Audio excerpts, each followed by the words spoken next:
Hello friends, स्वागत है हमारे यूट्यूब चैनल एसएससी एग्जाम 22 में। पिछले क्लास में हमने हुमायूं और शेर शाह सूरी के बारे में बताया था और आज एक नए टॉपिक के साथ जलालुद्दीन मोहम्मद अकबर। आज अकबर के बारे में पढ़ना है, काफ़ी मज़ेदार टॉपिक है। तो राष्ट्रीय सम्राट किसे कहा जाता था? अकबर को राष्ट्रीय सम्राट किसे कहा जाता था? अकबर को कहा जाता था। किस मुग़ल बादशाह को अनपढ़ और निरक्षर बादशाह कहा जाता था?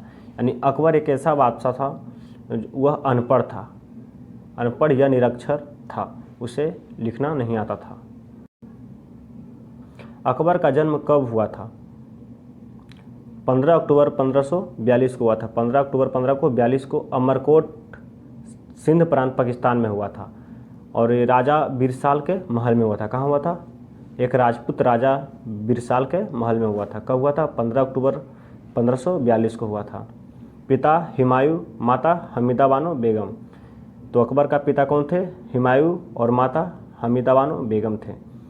और इनका लालन पालन अकबर का लालन पालन दाई माँ के द्वारा किया गया था, वो महामंगा के द्वारा। किसके द्वारा? महामंगा। और 3 वर्ष बचपन का जो 3 वर्ष था अकबर का, वो 3 वर्ष उनका अकबर का लालन पालन उसके चाचा अस्करी के द्वारा किया गया था। किसके द्वारा? अस्करी के द्वारा। माता हमीदा बानो बेगम और इनका लालन पालन किसके द्वारा किया गया था? महामंगा के द्वारा, इनका दाई माँ के द्वारा। गुरु अब्दुल लतीफ़ ईरानी थे। गुरु कई प्रकार के होते हैं। कहने का मतलब यह है कि जब अकबर अनपढ़ था तो फिर गुरु कहाँ से आए? तो गुरु कई तरह का होता है। तो इनका अकबर का गुरु कौन थे? अब्दुल लतीफ़ ईरानी थे। अकबर का बचपन का नाम बदरुद्दीन था। क्या था? बदरुद्दीन। अकबर का खतना, इसे सुन्ना भी कहा जाता था। मुस्लिम धर्म में खतना होता है। तो अकबर का खतना 1546 ईस्वी में हुआ था और खतना के बाद नाम बदलकर बदरुद्दीन से जलालुद्दीन मोहम्मद रखा गया था। क्या रखा गया था? बदरुद्दीन से जलालुद्दीन मोहम्मद रखा गया था। अकबर का राज्याभिषेक 14 फरवरी 1555 को हुआ था। 14 फरवरी 1555 को हुआ था। 13 वर्ष 4 महीना अकबर का आयु था उस समय। और उसी समय बैरम खां के द्वारा कन्नड़ पंजाब में के गुरुदासपुर जिला में अकबर का राज्याभिषेक हुआ था। कहाँ हुआ था? पंजाब के गुरुदासपुर जिला में हुआ था। 9 वर्ष की आयु में अकबर को कहाँ का सूबेदार मिला था? तो गजनी का मिला था। कहाँ का? गजनी का सूबेदार मिला था। अकबर के युवराज बनने के बाद अकबर का संरक्षक कौन था? बैरम खां। कौन था? बैरम खां। यह तुर्क सेनापति था। बैरम खां कैसा था? तो तुर्क सेनापति। और आपको बता दें कि मुग़ल साम्राज्य में सिर्फ बैरम खां एक शिया मुसलमान था और मुग़ल कालीन जितने भी मुग़ल साम्राज्य में जितने भी मुस्लिम थे सभी सुन्नी मुसलमान थे। कौन थे? सुन्नी मुसलमान थे। बैरम खां को खान ए बाबा एवं वकील ए सल्तनत की उपाधि किसने दिया था? बैरम खां को खान ए बाबा वकील ए सल्तनत की उपाधि किसने दिया था? अकबर के द्वारा दिया गया था। अकबर ने सिकंदर सूर को पराजित करके सरहिंद पर कब्जा कब किया था? 1555 को किया था। कब? 1555 को। कहाँ? सरहिंद पर। पानीपत की दूसरी लड़ाई किसके किसके बीच हुआ था? पानीपत की दूसरी लड़ाई किसके किसके बीच हुआ था? अकबर और हेमू के बीच हुआ था, जिसमें अकबर का विजय हुआ था 15 नवंबर 1556 को हुआ था। कब हुआ था पानीपत की दूसरी लड़ाई? 15 नवंबर 1556 को हुआ था। और बता दें पहली लड़ाई पानीपत की कब लड़ी गई था? तो 1526 में बाबर और इब्राहिम लोदी के बीच लड़ा गया था। हेमू की पराजय एक दुर्घटना है, अकबर का विजय एक देवी का संयोग है, किसने कहा था? तो आरबी त्रिपाठी ने कहा था। किसने? आरबी त्रिपाठी ने। क्योंकि अकबर जो है अपने जीवन काल में 22 युद्ध लड़ा था और 22 में सभी युद्ध में हेमू को विजय प्राप्त हुआ था। तो इसी कारण आरबी त्रिपाठी कहें कि हेमू का पराजय एक दुर्घटना है, अकबर का विजय एक देवी का संयोग था। 22 युद्ध के विजेता किसे कहा जाता था? हेमू के। जैसा कि हमने बताया अपने जीवन काल में 22 युद्ध लड़ा था हेमू और सभी में से जीत प्राप्त हुआ था। विक्रमादित्य की उपाधि किसने धारण किया था? हेमू ने धारण किया था। कब? हेमू ने धारण किया था। हेमू मोहम्मद आदिल शाह का प्रधानमंत्री था। मोहम्मद आदिल शाह का प्रधानमंत्री कौन था? हेमू था। और आपको बता दें कि विक्रमादित्य उपाधि जो धारण किया था टोटल 14 राजा ने धारण किया था। कि 14 राजा ने विक्रमादित्य को उपाधि धारण किया था। दिल्ली के शासक तारगी बेग को पराजित करके शाह छात्र की उपाधि किसने धारण किया था? हेमू ने धारण किया था। दिल्ली के शासक तारगी बेग को पराजित करके शाह छत्र की उपाधि किसने धारण किया था? हेमू ने धारण किया था। जलाल नाम का सिक्का किसने चलाया था? अकबर। जलाल नाम का सिक्का किसने चलाया था? अकबर चलाया, यानी जलालुद्दीन मोहम्मद अकबर चलाया था। हुमायूं ने अकबर को लाहौर का सूबेदार कब बनाया था? 1555 को। कब बनाया था? 1555 को। बैरम खां अकबर का संरक्षक कब से कब तक रहा था? 1556 से 1560 के बीच। कब? 1556 से 1560। बैरम खां कौन सा मुसलमान था? शिया मुसलमान। कौन सा? शिया मुसलमान। सभी मुगल शासक सुन्नी मुसलमान थे। कौन सा? सुन्नी मुसलमान। बैरम खान ने मुगल सेना के खिलाफ युद्ध की घोषणा कब किया? 1560 पंजाब के तिरवाड़ा से। कहाँ से? पंजाब के तिरवाड़ा से। कब किया था? 1560 को किया था। जैसा कि हमको बता दें कि बैरम खां एक ऐसा मतलब सेनापति था, ऐसा अकबर का, जो कि इसको विश्वास था और अपने मतलब इसके पीछे कोई गद्दारी इसके पास नहीं था, और यह मुगल काल में इससे ईमानदार कोई भी नहीं था। तो बैरम खान ने मुगल सेना के खिलाफ युद्ध की घोषणा कब किया था? तो 1560 में किया था। कब किया? किस लिए किया था? अकबर का कान भरने का काम महामंगा करती थी, और महामंगा चाहते थे कि अपने बेटे आदम खान को वजीर सल्तनत का मतलब वजीर बनाया जाए वहाँ का, और यही कारण था कि बैरम खां के बारे में अकबर के पास कान भर दिया करती थी, और यही कारण हुआ था कि बैरम खां को नीचा दिखाने के लिए। तो तिलवाड़ा का युद्ध कब एवं किसके बीच हुआ था? तो तिलवाड़ा के युद्ध मुगल सेना एवं बैरम खां के बीच हुआ था। किसके बीच? मुगल सेना और बैरम खां के बीच हुआ था, जिसमें मुगल सेना विजय हुआ और बैरम खां की हार हो जाती है। बैरम खां की हत्या किसने किया था और कहाँ? गुजरात के पालन में हुआ था। आपको बता दें, जब मुगल सेना से बैरम खां की हार होने के बाद बैरम खां को पकड़ के अकबर के पास लाया जाता है, तो अकबर ने बैरम खां को 3 बातें मानने को कहा था।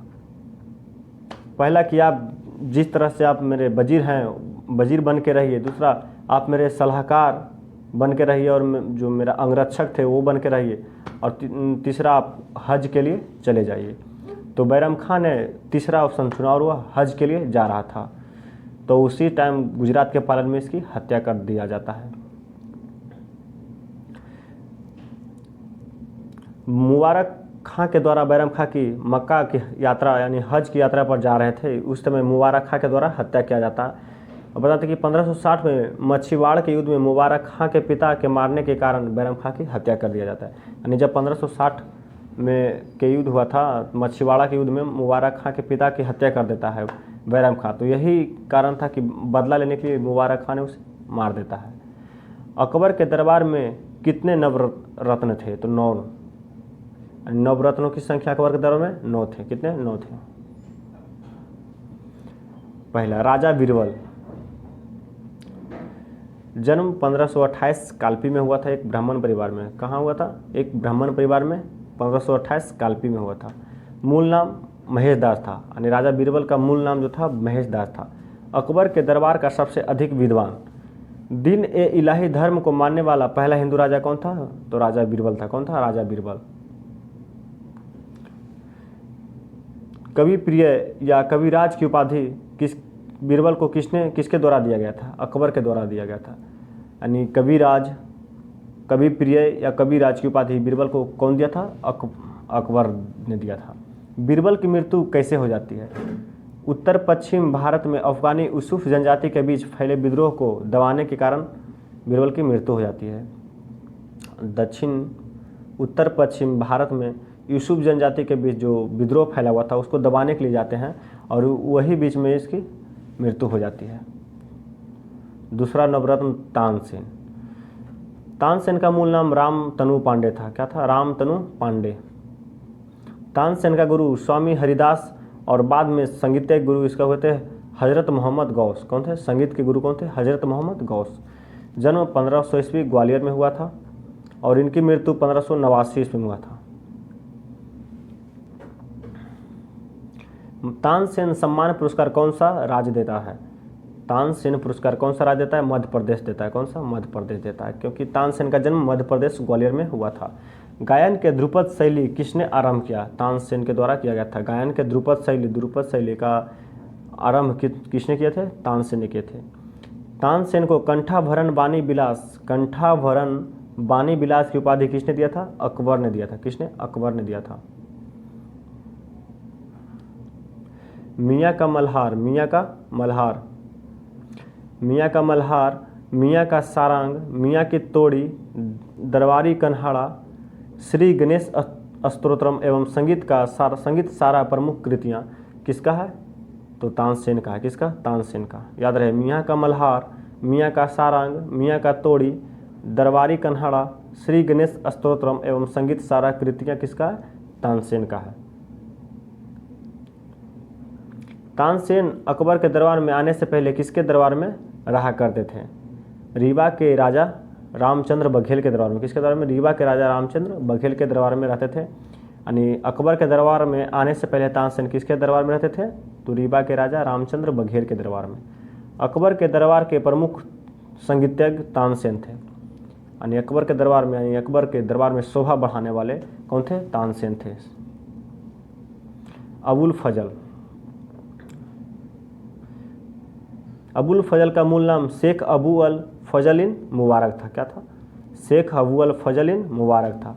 अकबरनामा और आईने अकबरी का लेखक अबुल फजल थे। कौन थे? अकबरनामा और आईने अकबरी का लेखक अबुल फजल। ये अकबर का जीवनी का लिखे थे। कौन लिखे थे? अबुल फजल के द्वारा लिखा गया था अकबर की जीवनी। बाइबल का फारसी में अनुवाद किसने किए थे? अबुल फजल। किसने? अबुल फजल। बाइबल का फारसी में अनुवाद किसने? अबुल फजल ने। अकबर के सचिव, सलाहकार एवं पुरोहित, यानी इलाही धर्म के पुरोहित, दीन ए इलाही धर्म के पुरोहित कौन थे? अबुल फजल थे। कौन थे? अकबर के सचिव, सलाहकार एवं दीन ए इलाही धर्म का प्रधान पुरोहित कौन थे? अबुल फजल। आईने अकबरी में किसने लिखा था? बादशाहत एक ऐसी किरण है जो संपूर्ण ब्रह्मांड को प्रकाशित कर सकता है। किसने लिखे थे? अबुल फजल लिखे थे। किसने? अबुल फजल ने। फैजी, मूल नाम शेख अबू अल फैज। अबुल फजल का मूल नाम क्या था? शेख अबू अल फैजिन मुबारक था। यह फैजी किसका भाई था? तो अबुल फजल का। किसका? अबुल फजल का फैजी भाई था, यानी दोनों भाई थे। फैजी किसका भाई था? अबुल फजल का। कलम की उपाधि अकबर ने किसे दिया था? फैजी को। कलम की उपाधि अकबर ने किसे दिया था? फैजी को। अकबर के दरबारी कवि कौन थे? फैजी। इनका एक प्रमुख कृतियाँ मलिक उस सूरा जो है इनका प्रमुख कृतियाँ हैं। अकबर के दरबारी कवि कौन थे? फैजी। लीलावती भास्कराचार्य गणित में संस्कृत, लीलावती एक पुस्तक है और इसका लेखक भास्कराचार्य। यह पुस्तक गणित का पुस्तक है। लीलावती जो है गणित का पुस्तक है। तो इसका फारसी में अनुवाद किसने किए थे? फैजी ने किए थे। तो लीलावती का फारसी में अनुवाद किसने किए थे? फैजी। राजा मानसिंह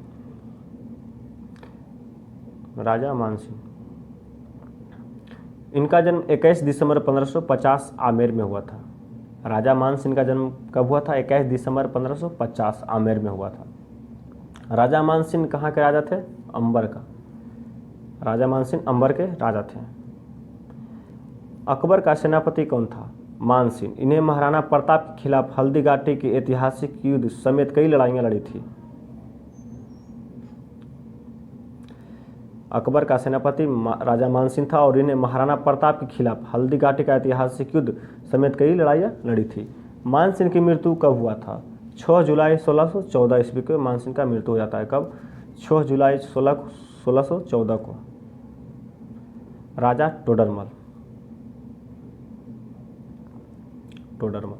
जन्म 1 जनवरी 1500 लाहौरपुर में हुआ था। राजा टोडरमल का जन्म कब हुआ था? 1 जनवरी 1500 ईस्वी लाहौरपुर में हुआ था। अकबर का वित्त मंत्री कौन थे? टोडरमल थे। अकबर का वित्त मंत्री टोडरमल। टोडरमल पहले किसके दरबार में रहा करते थे? शेरशाह सूरी के दरबार में। यानी अकबर के दरबार में आने से पहले टोडरमल किसके दरबार में रहा करते थे? शेरशाह सूरी के दरबार में। दहसाला बंदोबस्त किसने आरंभ किया था? टोडरमल। किसने? टोडरमल के द्वारा दहसाला बंदोबस्त आरंभ किया गया था। यह जब्ती प्रणाली पर आधारित था। यानी दहसाला बंदोबस्त कैसी प्रणाली पर आधारित था? जब्ती प्रणाली पर। टोडरमल की मृत्यु कब हुआ था? 8 नवंबर 1589 ईस्वी को। कब? 8 नवंबर 1589 लाहौर पाकिस्तान में हुआ था। कहाँ? लाहौर पाकिस्तान में हुआ था। मुल्ला दो प्याजा। मुल्ला दो प्याजा यानी अकबर के दरबार के साथ में नवरत्न। अकबर का सलाहकार कौन था? मुल्ला दो प्याजा। मुल्ला दो प्याजा सिर्फ अकबर के एक सलाहकार थे। 8वां, फ़कीर जियाउद्दीन। फ़कीर जियाउद्दीन अकबर के धार्मिक सलाहकार एवं सूफी फ़कीर थे। फ़कीर जियाउद्दीन कौन थे? अकबर के धार्मिक सलाहकार एवं सूफी फ़कीर थे। अकबर के दरबार के 9वें नवरत्न अब्दुल रहीम खाने खाना। अब्दुल रहीम खाने खाना। रहीम किसका पुत्र था?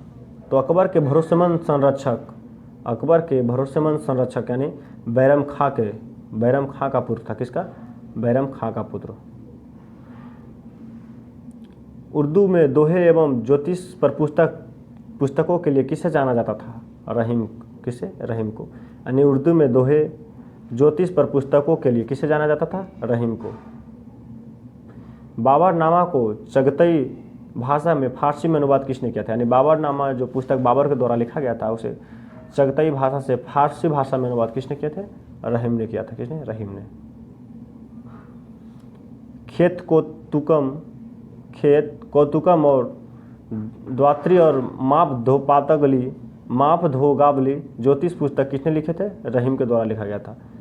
खेत कौतुकम और द्वात्री माप धोगावली ज्योतिष पुस्तक किसने लिखा था? रहीम ने लिखा था। अकबर के दरबार में उच्च कोटि का विद्वान अब्दुल रहीम खाने खाना। उच्च कोटि का विद्वान कौन था? अब्दुल रहीम खाने खाना। आप लोगों को वीडियो अच्छा लगे तो हमारे चैनल को शेयर करें, सब्सक्राइब करें।